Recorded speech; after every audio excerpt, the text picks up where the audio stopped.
నమస్తే అండి అందరికీ. ఈరోజు హన్మ గారి తోటలో ఉన్నాము. ఇప్పటి వరకు రైతుల తోటలన్నీ కూడా తిరిగి రావటం అనేది జరిగింది.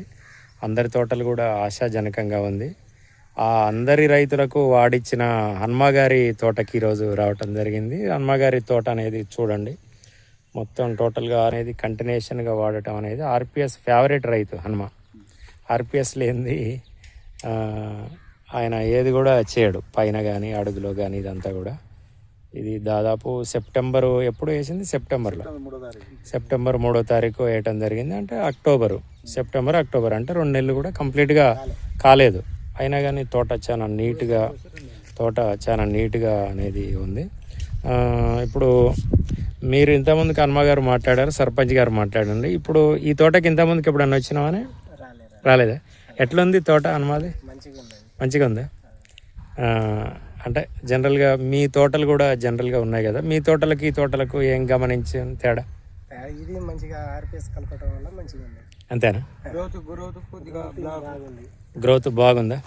బ్లాక్ మళ్ళీ మన ఇస్త్రీ చేసినట్టుగా కనబడుతుంది, నీట్గా. ఓకే, మెత్తగా ఉంది. వర్షాలు బాగా వచ్చినాయి కదా, అంటే తోటలన్నీ కూడా దెబ్బతిన్నాయి, వేరుకులుడు వస్తుంది అనేది అంటున్నారు. మరి మన ఆర్పిఎస్ వాడిన తోటలలో వేరుకులుడు ఇట్లాంటివి వస్తున్నది హన్మ? ఒకసారి చెప్పు హన్మ మొత్తం.